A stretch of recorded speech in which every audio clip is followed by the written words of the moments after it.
Hello everyone and welcome to EduTap. So guys, we are back after a long time with another session for Himachal Pradesh Administrative Services for the mains in the year 2021.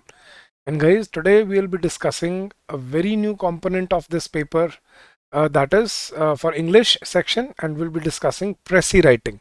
So guys, Pressy writing is basically worth 20 marks out of 100 in English, and it is a very crucial type of component that you must understand. So without any further ado, let's jump into the session.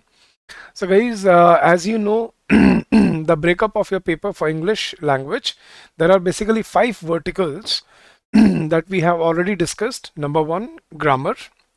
Number 2, your vocabulary. Number 3, your composition of a business communication. Fourth is your reading comprehension. And fifth is your Pressy writing. So Pressy writing is worth 20 marks out of 100. And guys, it's a very easy type of composition if you properly learn it.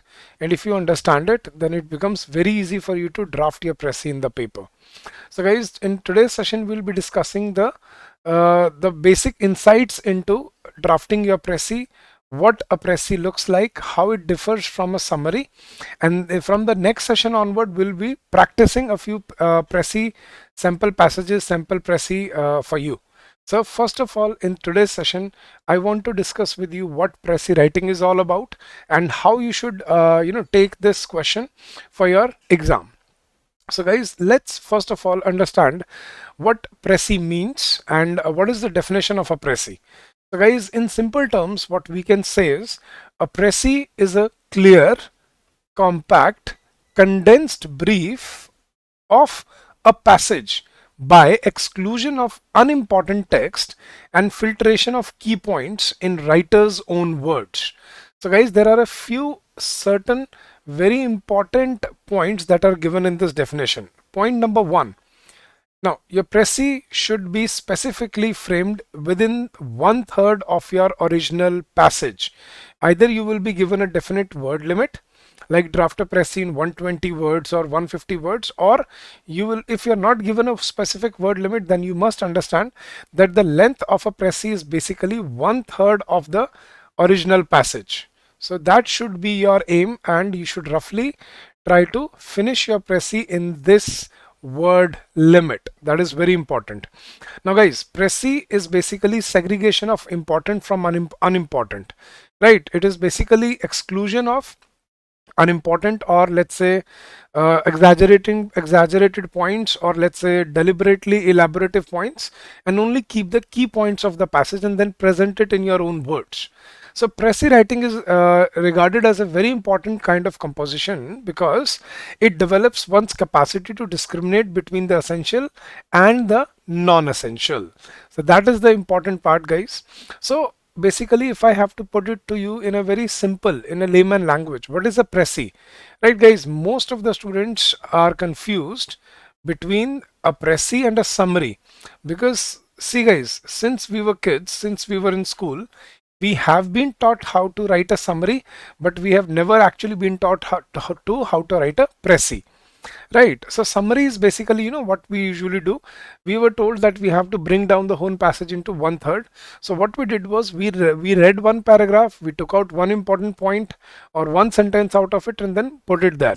So then we read the second paragraph, we took out the second important point from the paragraph, then we put it there. That is not a Pressy, guys. That is a summary. Summary is basically sequential representation of the passage in by eliminating unimportant points and keeping only the important points of the passage. That is called a summary. But Pressy is something very different altogether, guys. Pressy is basically a short paragraph of your understanding of the passage. That is what is called a Pressy, right? You have to basically highlight the purpose of the author to write this passage in your own words, where nothing substantial or nothing concrete can be copied from the passage, right? It should be presented in your own words, and you do not write the Pressy in the sequence of the passage itself, because then it looks like a summary. So it's, if I have to put it to you this way, I have a very good example for you. Let's say if passage is the body, let's say human body, right? So if passage is the complete human body, then summary is the skeleton, right? Whereas Pressy is the soul. Right. So what's the difference, guys? In skeleton, we define each and every highlight. This is the skull. That's the torso. That's the rib cage. That's the thigh bone. That's the legs. That's the limbs. Right. So that sequential presentation is called a summary. But Pressy is the soul, where you keep only the gist of the passage. So, guys, I basically, if I want to put it to you this way, the crux of the passage or the gist of the passage is called a Pressy, which has to be presented in your own words. Right. So I hope you understand the difference between a Pressy and a summary. And basically, you'll have to write a Pressy, not a summary, guys. So basically, how do you write a Pressy? How do you write an excellent Pressy? Now, first you plan or outline of the original passage. Now, what is the plan? For example, there are let's say 6 paragraphs in your passage, right? And you believe that you have to make 7 or 8 sentences to write your Pressy, right? So plan, right? So if I have 6 paragraphs, I have to understand that I have to take 1 or 2 important points from every paragraph so that I can cover each and everything. So nothing important is left out, right? So plan or outline the original passage, then keep only the abstract of the passage. Do not use anything concrete or substantial from the passage, only keep the abstract of the passage, right? Then selection of the most prominent phrases and sentences. The most important points are to be rephrased in your Pressy, not anything that is not important is to be mentioned in the passage, in the Pressy. And then form a chain of facts and connect to make an organic whole. So you form a chain of facts that you read in the passage and then you connect them to make an organic whole. That is what we call basically a Pressy. Now, guys, there are certain important points that you need to remember, that you need to keep in mind while you are drafting your Pressy. Number one, Pressy is crux or gist of the passage. Now, guys, Pressy is always written in one paragraph only. Now, if this is your paper, then how should your Pressy look like? You start with the title, a short, crisp title, and the whole Pressy is written in one paragraph only. We do not make separate paragraphs or we don't write bullet points. So this is your title, one line title for your Pressy, and then everything in the Pressy is written in only one paragraph. So that is what you have to keep in mind. Don't leave any space blank in the left. Start from the very left of the page. That is the new rule, guys. Usually when we were kids, we used to be told that you have to leave some space before you begin, but that doesn't work now.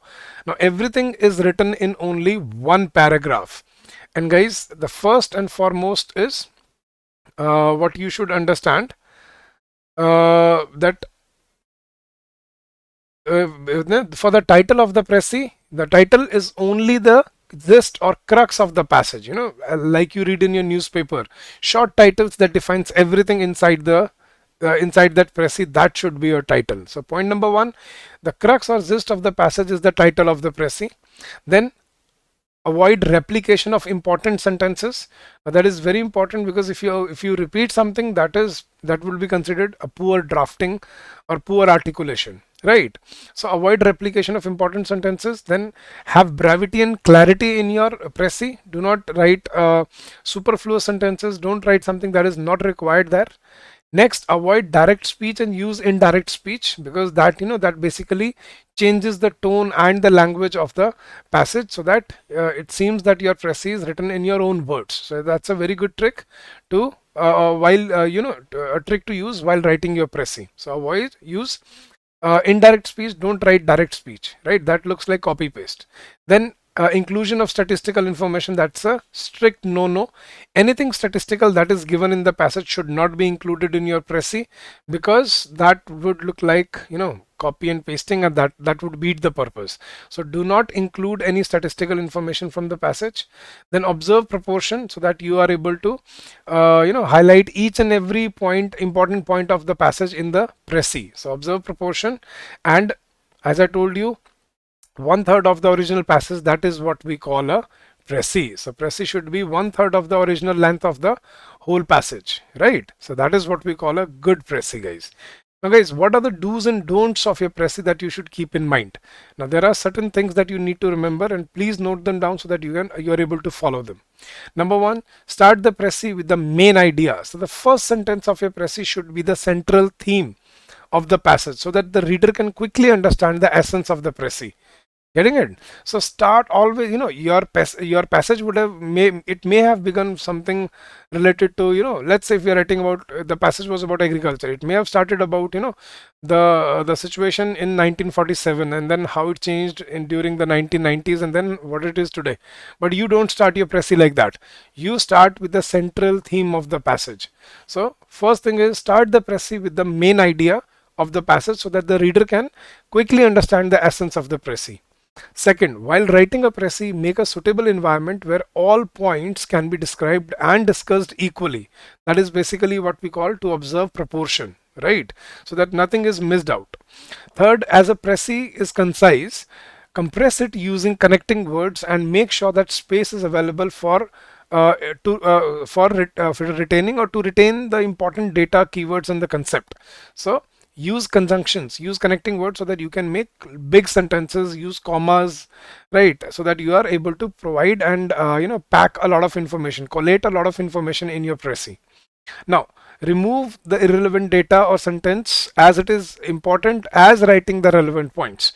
Thus, identify the superfluous data, facts, and keep the core idea of the work only in the Pressy. So, eliminate any superfluous data or facts that are given in the passage and keep the core idea of the work only in your Pressy.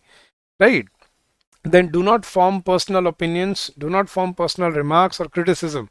Let's say if it is given the government has decided, you cannot write the government should decide. That would be wrong because you are then using your own opinion or your own criticism or remarks. Right? So do not do that. You have to basically present the Pressy in the tone of the author's work in the passage. Right? So that is what your Pressy should look like. Then do not reuse text from the passage. That is a strict no-no because that would lead to deduction of marks. And then use synonyms to present the sentence in your own words. That is what they call a good articulation of your Pressy. So these are the do's and don'ts of your Pressy writing, guys. Now, I hope you've understood what your Pressy looks like, and from the next session onwards, we'll be practicing a few Pressy sample passages for you so that you are able to understand that what a Pressy should look like and how to draft an excellent Pressy in your paper. Right?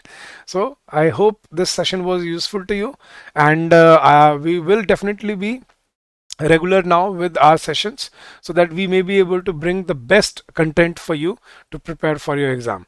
Now guys, if you wish to inquire anything or if you wish to contact us for anything that you need, you can call us on this number 8146207241, or you can also drop us an email at hello@edutap.co.in. And this is our website, guys. If you wish to purchase our courses, please feel free to visit us. So that is it for this session, guys. Thank you so much for joining in. Have a great day and happy learning to all of you.